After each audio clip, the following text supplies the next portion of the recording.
I should like to tell you that I have seen some of the experiments shown in this film actually carried out at the All-Russian Physiological Congress. As you can imagine, technique is everything. Besides such work as you are about to see, Brukhonenko shares the credit for the methods of human blood transfusion which were first developed in the Soviet Union and are now practiced in this country, which have saved so many lives during the war. What enabled Soviet scientists to solve this problem? Long ago, science established the fact that animal organs and tissues isolated from the whole organism can be maintained in a living state. But in order to achieve this, special artificial conditions must be created.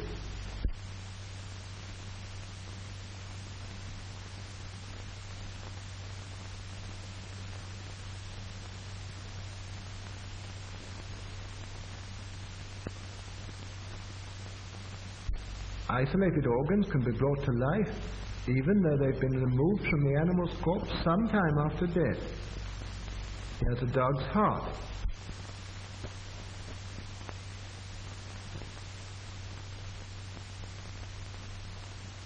It can function as well in artificial conditions as in a living organism, and for this purpose, blood is introduced into the cardiac vessels. The isolated heart beats just as it did a few hours previously in the living dog.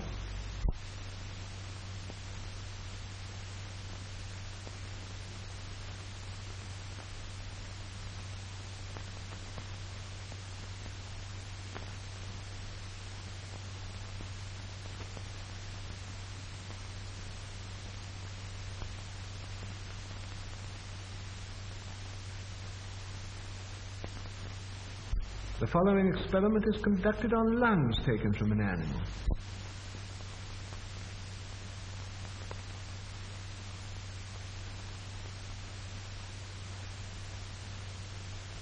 Bellows distend the lungs and fill them with air.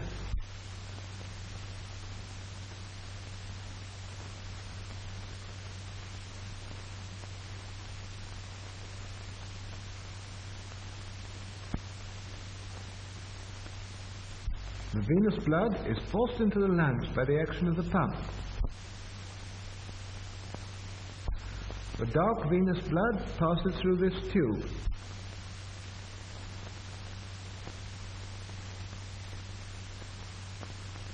In the lungs, it takes up oxygen and becomes arterial blood.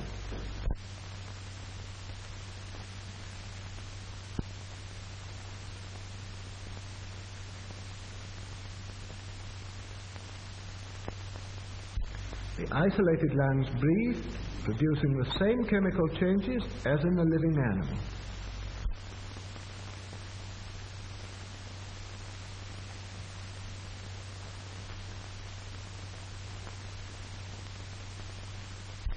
An animal's head can also live in the isolated condition. Here is the plan of the experiment.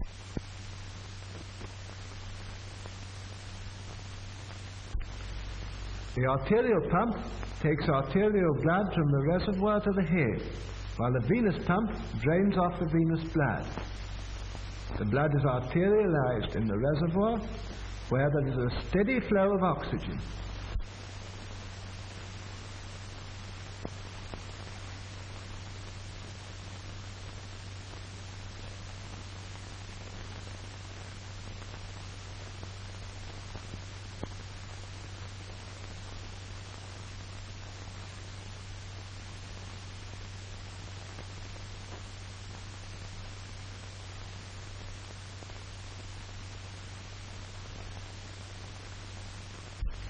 The artificial blood circulation ensures the metabolism necessary for the life of the head.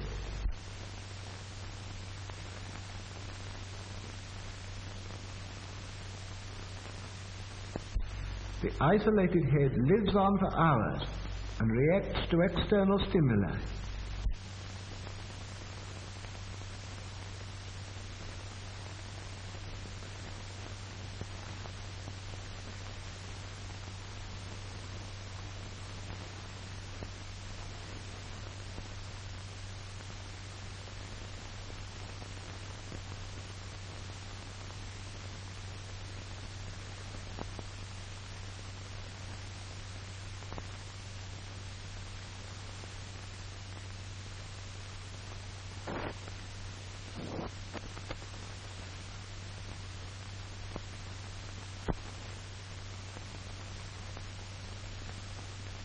The isolated head even reacts to light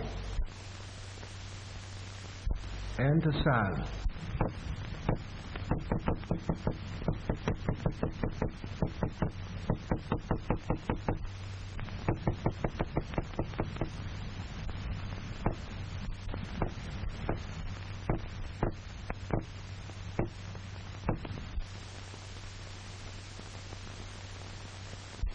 The revival of individual organs enabled scientists to proceed to experiment on reviving the whole organism. The revival of the whole organism can be achieved with the help of an apparatus called the autojector.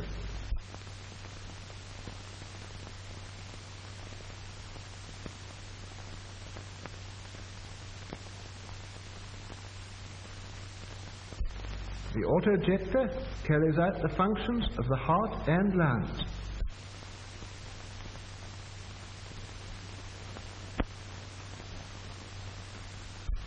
As we know, the heart, by its rhythmical contractions, supplies the body with arterial blood rich in oxygen.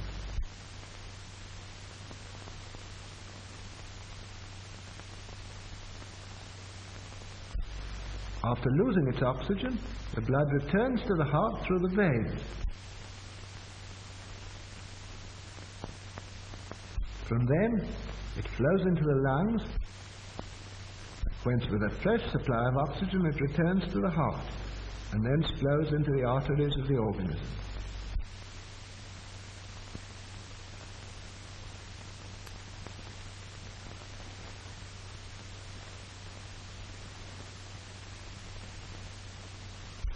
The autojector works on the same principle. The apparatus includes a system of pumps for supplying blood and drawing it off.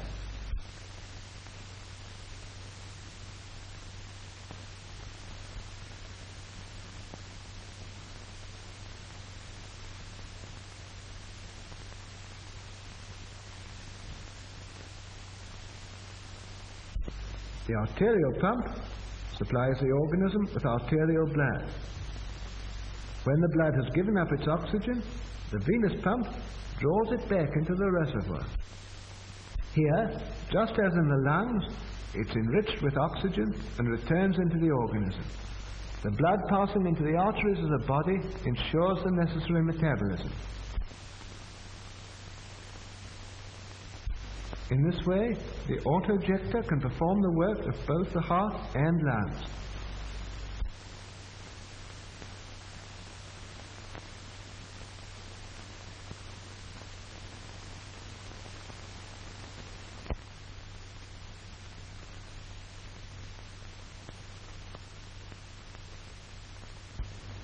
We begin the experiment of revival. The experiment is carried out on a dog.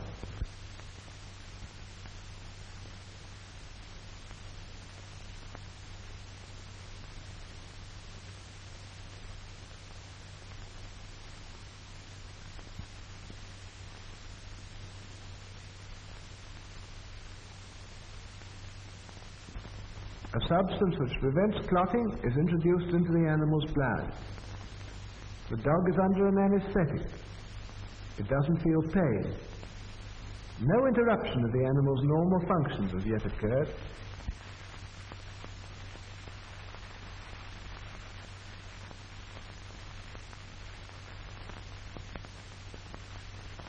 The dog reacts to touch. Its pupils are normal.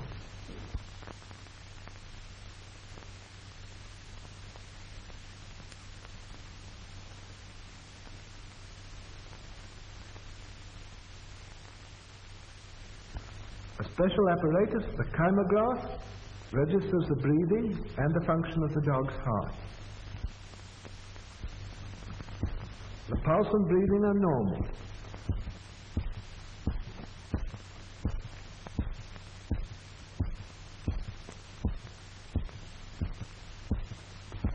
The experiment begins.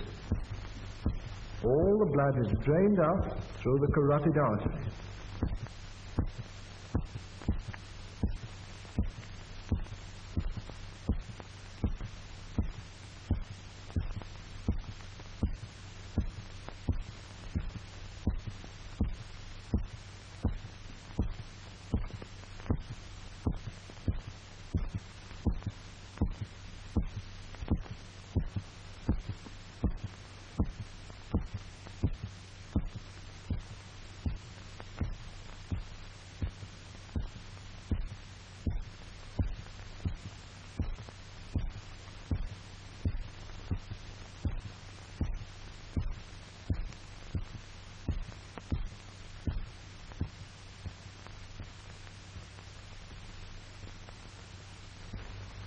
heart has stopped.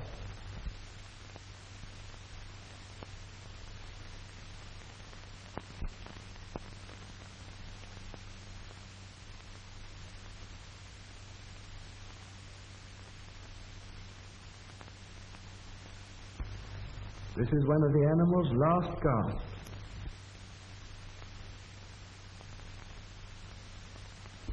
This is a final breath.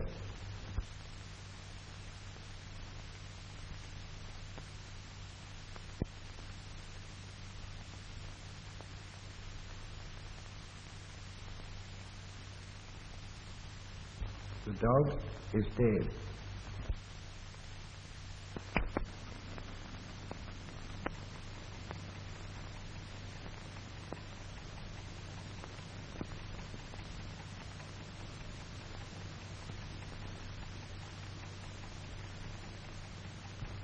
Without operative interference, death would be final, as the disintegration of the body cells would gradually set in. The autojector is being attached before starting the revival. The arterial pump is connected with the artery.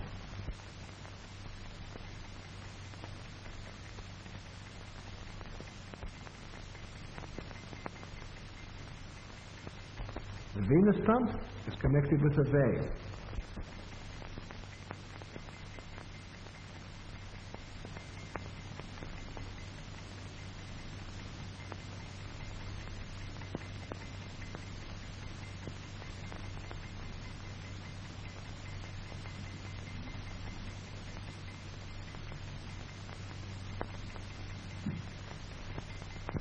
Ten minutes have elapsed since the animal died.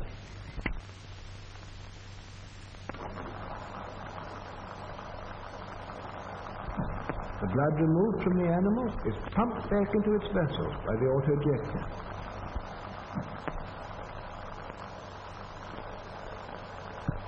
The autojector ensures a normal blood circulation in the organism, replacing the action of the dead heart and lungs.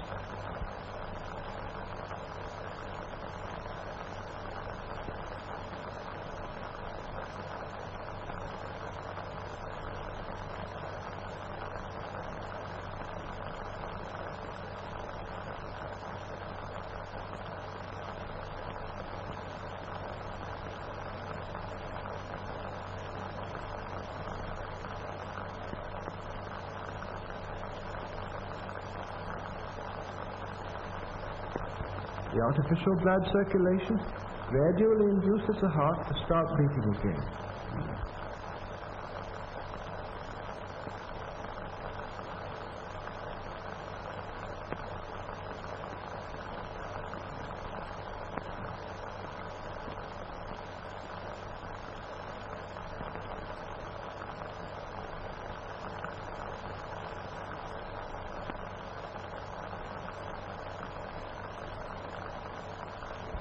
The heart's action begins to be normal.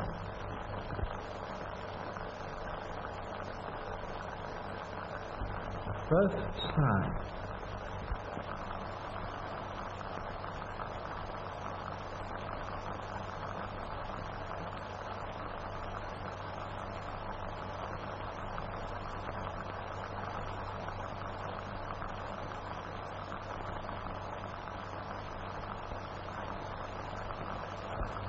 The respiration is gradually restored.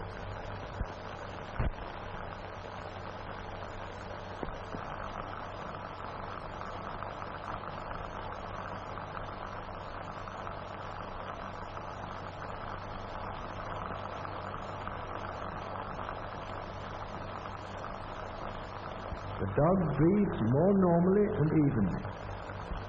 The animal's condition approaches normal. We can now disconnect the autojector and leave the organism of the dog to maintain life with its own resources.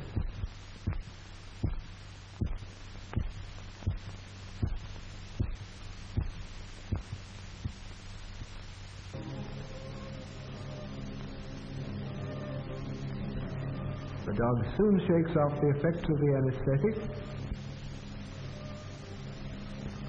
The dog is still weak and can't move.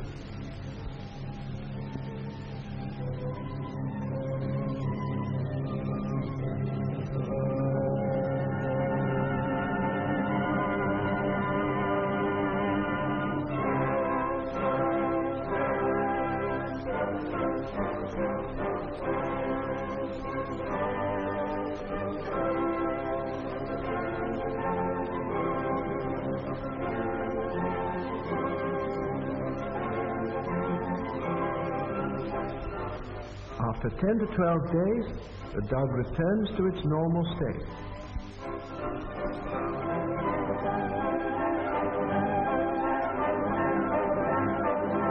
After the experiment, dogs live for years, they grow, they put on weight, and have families.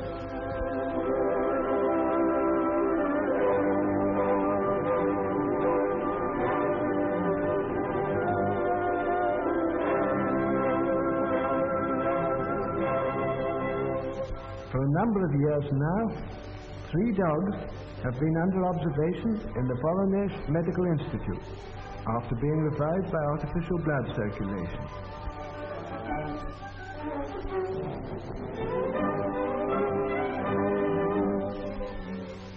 This dog, Bunny, was revived in 1939 after having been dead for 8 minutes. Black Ears is the offspring of revived parents.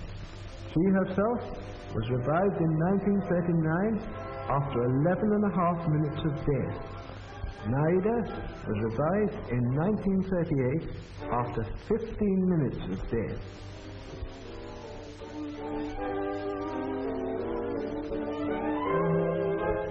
These experiments on the revival of dogs have shown that the process has no harmful effects on the animal organism. The question of the revival of animals is one of the most interesting problems in physiology today. Experiments on revival have added to the valuable store of our knowledge of experimental medicine.